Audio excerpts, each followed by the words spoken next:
Hello, and welcome to our webinar on demystifying SEO. So, SEO, for those of you that are unfamiliar with the term, means search engine optimizations. This is basically the process by which you're improving the visibility of a website in search engines with natural or unpaid search results. So what we're talking about is not the first few ads that you'd see on Google, so the first listings, which are typically ads, but all the ones below that aren't ads. And I don't know about you, but for me, I typically skip over the ads and go straight to the natural or unpaid search results. So why do we care?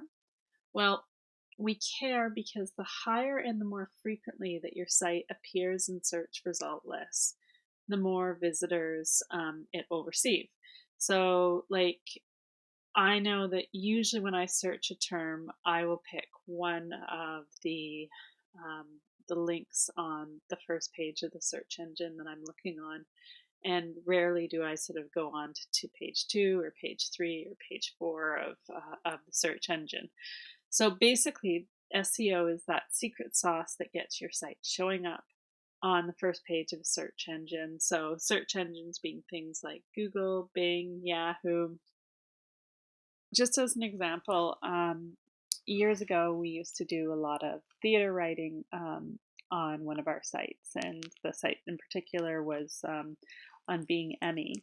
And so one of the theater shows that we went to see was I'll Be Back Before Midnight at the Metro Theater. And you'll see that Emmy's site is the third one listed going down the page on Google under this topic. So that's good. Basically, the only people who have a review above Emmy's is things that the theater wrote. And you can see if we looked up I'll Be Back Before Midnight Vancouver, under that search term were the second listing, which is even better. Now, what's not so great is theater here. It's actually down 1, 2, 3, 4, 5, 6, 7 listings down, and so they probably want to get the word Vancouver more with their theater onto their website so that people find them when they're looking up a play that they've got showing that is in Vancouver. So how does SEO work?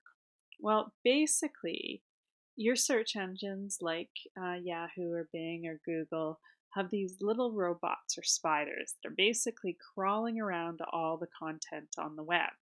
And their job is basically to find out and catalog who's talking about what, to make that content searchable on the web.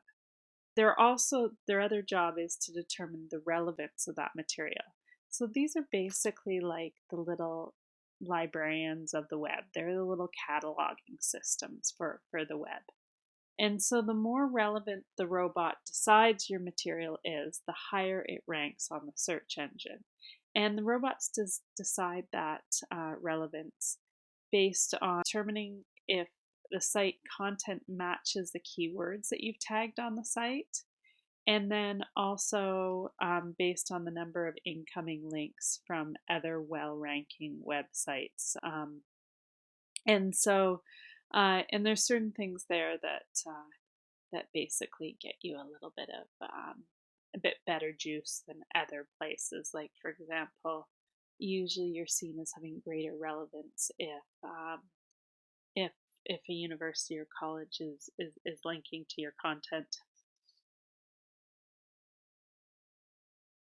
So optimizing your site for search engines that's basically what SEO is all about, and that's what I'm going to go through with you today. A lot of people think this is like super technical and you need some super techie people to do it. It's like all kinds of technical magic. It's not. It's actually quite straightforward, and so we're going to go through some of the things that you can do to make your sites show up higher in search engines. So number one, and I'm just going to briefly mention these now and then we'll go into more detail. but you want to make it easy for the robots to find you. You want to be linkable. Pay attention to titles, tag, add meta descriptions, use tools that play well with search engines, post regularly, and perform regular maintenance on your site. First off, you want to be bot friendly. So make sure the robots can find all the pages on your site easily. You don't want them running into broken links and dead ends on your site. You want them to, when they're there, to crawl over your entire website, sort of cataloging things all over again on the website. This is especially important for sites with dynamic access. So Adobe Flash is no longer, but dynamic sites were those sites where when you hit them, you would kind of be met with moving images and things like that were often coded with zeros and ones. So when the robots would visit that page, that's the first thing they'd see was zeros and ones, as opposed to knowing what the site was actually about so that they could catalog that. And basically, one of the keys here to being bot friendly is to have a good sitemap for the bots to search. So there are some plugins that help with that. Be linkable. So this is just being likable, but with links where people want to share your content. You want to make it easy for them to share your content if they like it. So basically at the bottom of your post, you should have, or on the side, you should have a way for them to have social networking share buttons so that they can easily share something they like. If you are sort of an active participant out there in the digital space and you're commenting on other people's blogs, it's going to make them more likely to come back and check, see what your blog's all about.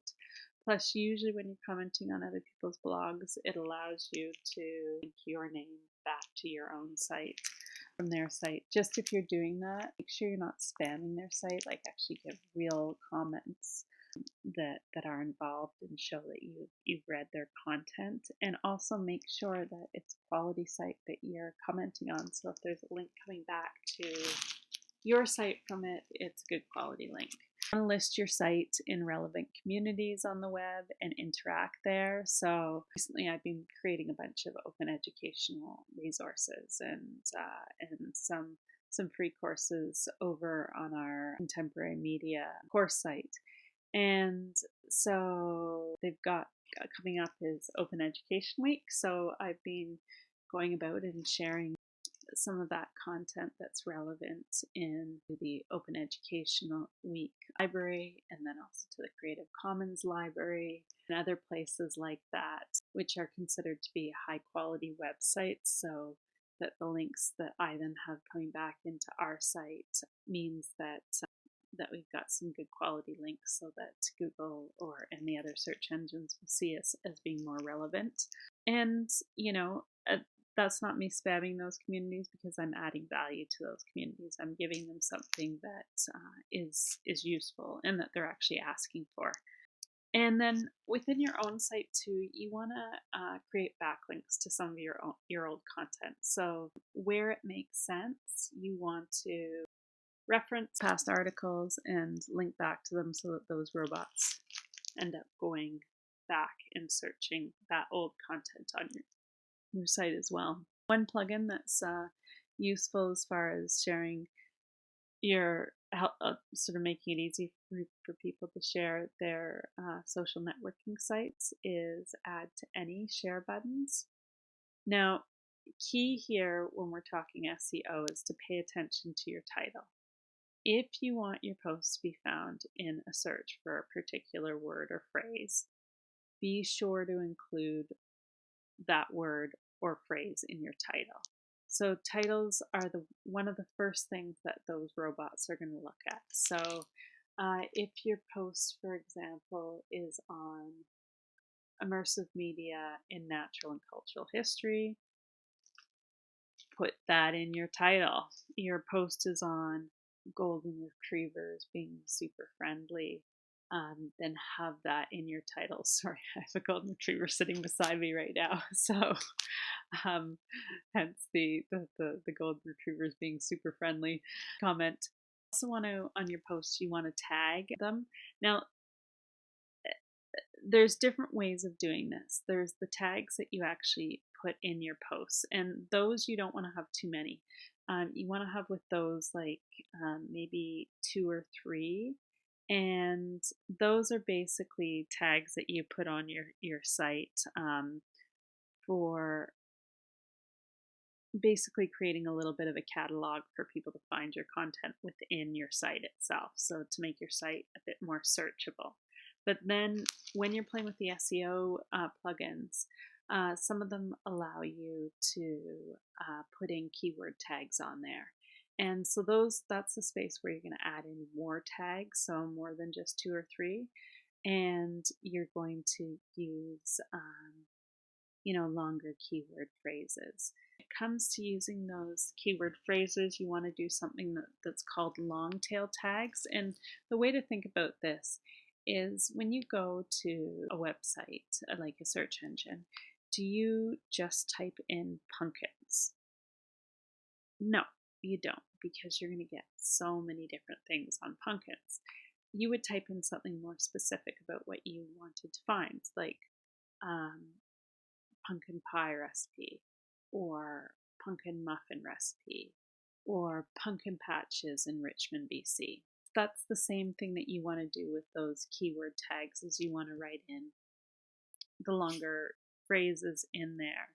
And there's actually ways of finding out which of those keywords is going to be more competitive for you. There's a bunch of different keyword targeting tools. We'll talk about them later in the unit that we're getting into. One of them, and the one I use the most, is Google Keyword Planner, which I'll teach you how to use to do this.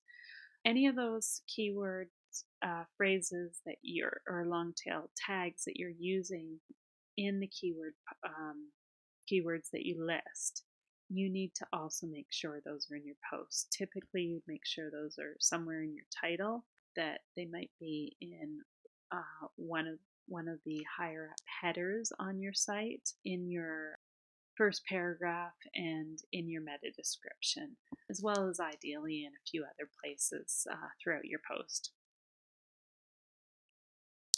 So I mentioned meta descriptions. When those search engines are cataloging your content and they're adding it to their search engine, usually they'll add a description right underneath whatever the title to that page is.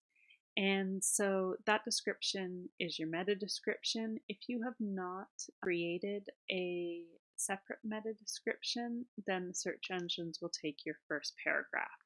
This is a really good opportunity here to both write up a description that lets people know about what they're going to find if they click on your post, but also mentions your keywords in there, so that once again the robots will think, okay, this is relevant under this topic because it's mentioned in the title and it's also mentioned in the meta description. Some themes in WordPress, like anything that's built on the Genesis theme, they're SEO ready, and so they've got this area for putting in these meta descriptions and keywords. But if you don't have that, there are plugins you can add. So ones like Yoast SEO or All-in-One SEO.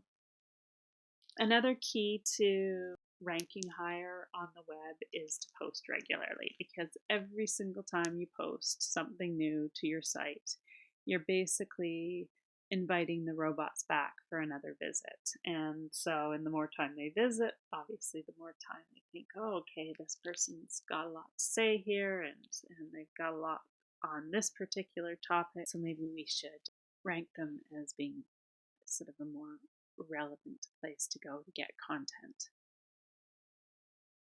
You also want to perform regular maintenance on your site. Some of the things you do when you're doing your regular maintenance on your site is you're looking for broken links, because those broken links are going to end up creating dead ends for the robots when they're scrolling through your site. You want to check for possible breaches in security and malware that might make the robots decide that your site is dangerous. And so a couple of plugins that we use for that is the broken link check checker plugin, and also word fence security. Now, finally, you want to follow best practices. So don't get discounted by search engines. Play by the rules. So one of the things that you'll find out there is there's two types of SEO. There's black hat SEO and there's white hat SEO. So black hat SEO is basically marketers out there that are doing slightly dodgy things in order to try and fool the robots into thinking that your site is more relevant. Whereas the white hat one, SEO, is the marketers that are doing SEO properly in an above board manner. Basically, a few things like to make sure that you're playing with SEO properly is you can quote other sites, but don't repost entire articles onto your site from another site. This sounds like an obvious since that's plagiarism, but you'd be surprised how many times myself and people I know have found articles of theirs over on somebody else's website. You also want to make sure your tags are relevant, so don't say you're talking about something that you're not talking about, because the bots will just decide that your site isn't at all relevant. Avoid becoming a link farm and spamming your audience with unnecessary links. You do absolutely want to create links on your site, and you do want to link to things that sort of add value to your post, but you don't want to be kind of trading and swapping links with people and, oh, I'll give you a link on my site if you give me a link on your site, sort of thing. The search engines are kind of catching on to that stuff, and if you get sort of marked as a link farm, you can really see your standing in search engines suffer badly as a result. And don't hide words within your site for tagging purposes. It used to be back in the day that people would do that by adding additional words in whites on a white background so you couldn't see them, but the robots did, and things like that. Search engines have picked up on some of that stuff, and the results will be you getting banned from the search engine. I actually hadn't done anything wrong, but I had a really big scare on what that looks like. A number of years ago, I was just about to go to Egypt, and I was doing some media work there, which I needed my websites because we were going to be doing some live blogging and stuff like that. And my sites disappeared from Google the week before.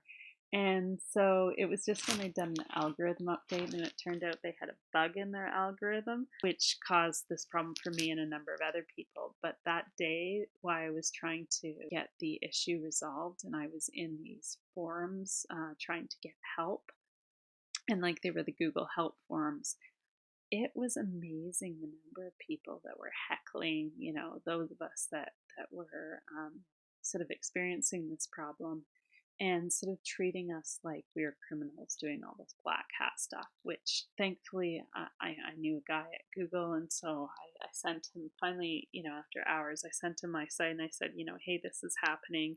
And then I guess because you could see that my content wasn't doing any of this black hat stuff, he got somebody else to take a look at it, and then it got their engineering department on it. So by the end of the day, I kind of felt like the superhero in the forum because I got the problem fixed for a number of different people.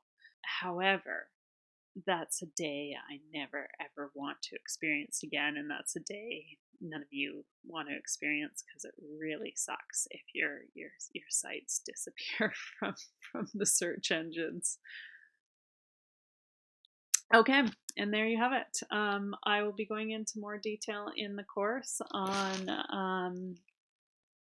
how to do some of the stuff like the keyword research. See you inside.